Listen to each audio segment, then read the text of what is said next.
By 1964, Ian Fleming's upper-crust spy protagonist James Bond had officially become a successful film star. Having made the jump from page to screen with a little help from actor Sean Connery, Bond had already been featured in 2 well-received action films, but the best was around the corner. Producers Harry Saltzman and Albert R. Cubby Broccoli were determined to make Bond the biggest thing to hit the world stage in ages, so they got busy producing the most ambitious Bond film yet. And they accomplished just that, with a splash of gold paint, one very eye-catching car, and a catchy theme song. Goldfinger has gone down in history as being the spy film to which all other spy films look up to. Keep watching to learn 12 astonishing facts about the making of Goldfinger. Goldfinger was inspired by a chance encounter in 1956. Goldfinger was the 7th installment in Ian Fleming's series of novels about the gentlemanly spy James Bond, and its very premise was inspired by a random encounter he had in 1956. While Fleming was staying at an English health spa called Enton Hall, he struck up a conversation with a man whose specialty was brokering gold. The idea for Goldfinger began to take form in his mind. He published the novel 3 years later. Hey, if you're enjoying this video so far, be sure to give it a like and subscribe to Facts First, and stick around to see how the special effects behind Goldfinger's famous laser beam were accomplished. The book and the movie are very different. As with many film adaptations, Goldfinger the film differs from its source material in several key ways. In both the film and the book, Auric Goldfinger wants to control the world's gold supply, but in the novel he's much more of a hoarder than a conniving dealer. In the novel, it's also suggested Goldfinger would actually steal all the gold from Fort Knox, but this was a huge logistics issue for screenwriters Richard Maybaum and Paul Dane to deal with, so they watered that down a bit in the film. Instead of stealing all the gold, Goldfinger devises a plot to set off a dirty bomb at Fort Knox, thus irradiating the gold and making it worthless, and making his private stockpile all the more valuable. Goldfinger was the first Bond film to change up directors. In 1964, while the film's producers prepared to make Goldfinger, Terence Fisher, who had previously directed Dr. No and From Russia with Love, was assumed to return for the 3rd film, but he decided to step away. Goldfinger's producers selected Guy Hamilton to replace him. It was a historic decision that helped establish the template that every future Bond movie followed.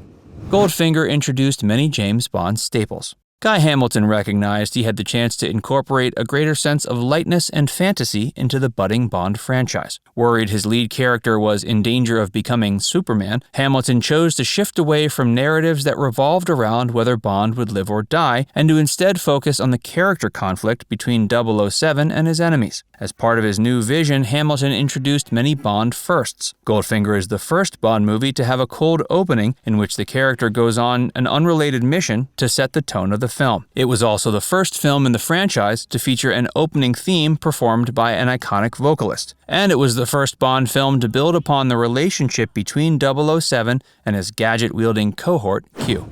Sean Connery took some convincing. Even though the Bond franchise had not yet reached the level of full-on frenzy, Sean Connery was already beginning to feel overwhelmed by the weight of the franchise and what it demanded of him. Bond turned him into a superstar, but his commitment to the series and its producers' insistence on pumping out a film a year meant he was forced to exhaust himself working on the films while having to turn down other roles. Connery's apprehension was further intensified after he read the script. He felt it was too humorous and at times unbelievable. He took his concerns to Hamilton, who also wasn't a fan of the original draft. So screenwriter Paul Dane was brought in to revise it, but the humor was something that remained despite Connery's concerns. Goldfinger introduced Bond and Q's dynamic. Although Desmond Llewellyn appeared in From Russia with Love, he really didn't become fleshed out as the beloved Bond character Q until Goldfinger, when Bond visited his lab to receive a load of new spy gear. It proved a pivotal moment not just for the film, but for the entire franchise, all thanks to a crucial piece of direction from Hamilton to Llewellyn. Initially, the actor was going to stand when Bond entered the room, as a demonstration of respect. But Hamilton had something else in mind. He instructed Llewellyn to play up Q's contempt for the cheeky secret agent man. Q wasn't chummy with Bond, he hated the guy. Bond waltzed on into his lab every time with a puffed-up ego, disregarded what Q had to say, took his equipment, used them in entirely different ways than intended, and never returned them. So of course Q saw Bond as a menace, because from his perspective, he was. Goldfinger didn't speak English. Cubby Broccoli's preferred choice for the role as the title character was German actor Gert Frobe, who he'd previously seen play a child murderer in the film It Happened in Broad Daylight. Hamilton agreed to the casting but was flabbergasted when he found out that besides a few simple phrases, Frobe didn't speak English. So instead of recasting the villain at the last minute, it was decided his lines would be dubbed over with the voice of actor Michael Collins. Honor Blackman and Harold Sakata were the first choices for their respective roles. Hamilton's first choice to play Pussy Galore, Goldfinger's seductive partner in crime, was actress Honor Blackman, who was more than ready to leave her starring role in the hit TV series The Avengers, and already had a working knowledge of judo. For the role of Oddjob, Goldfinger's mute, brawny, hat-throwing strongman, all Hamilton had to do to find his guy was flip on his television, where he saw former Olympic weightlifter Harold Sakata working as a heel on a pro wrestling show. Building the souped-up car in Goldfinger wasn't a walk in the park. Goldfinger was notable for introducing a lot of Bond essentials to the franchise, but the biggest addition might have been the Aston Martin DB5. Bond's tricked-out spy-mobile was jam-packed full of gadgets, gizmos, and defense measures. While the film presents the vehicle as Q's handiwork, in reality, the Aston Martin was a product of a large team of visual effects and design experts working ceaselessly to come up with its various effects. The Aston Martin was already a compact, feature-heavy prototype, so production designer Ken Adam and special effects supervisor John Steers had to really rack their brains to come up with the means to achieve the effects seen in the finished film.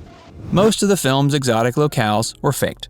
While the scenes where Bond is speeding through the Swiss Alps were actually filmed in Switzerland, Goldfinger was made at a time when Bond films didn't quite have the same kind of budget as they do today. Hamilton and his crew had to make extensive use of body doubles for various exotic locales. Early in the film's production, for example, a team was sent to Miami to shoot the scenes where Bond first encountered Goldfinger and Jill Masterson. Since Connery and Frobe weren't there, stand-ins were used for these shots, and the hotel's sets were built at England's Pinewood Studios. Likewise, the scenes set in Goldfinger's various lairs, Swiss forests, and other key sets were also shot in a similar way. It wasn't the real Fort Knox.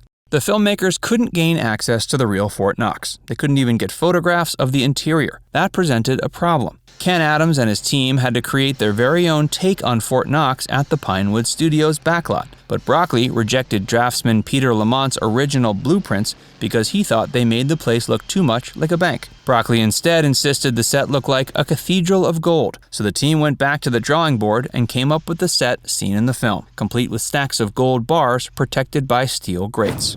Goldfinger's laser beam scene was a pain for the visual effects team. Producer Harry Saltzman came up with the idea to incorporate a laser beam into Goldfinger's dastardly plot, and it was screenwriter Richard Maibaum's idea to use the technology to torture Bond himself in what has since become one of the most iconic scenes in the franchise. The effects team actually managed to get a hold of an actual industrial laser for the scene, but once the set was lit, the cameras couldn't pick up its beam. Not wanting to nix the scene, the production team had to come up with another way. The sheet of metal Bond was lying on was pre-cut. Then solder was used to fill the hole, which was then painted over to blend in with the rest of the table. Two effects technicians then had to lay underneath the table, one holding a light and the other using a cutting torch to replicate the effect of a laser piercing the table. The laser beam was then optically painted into the scene.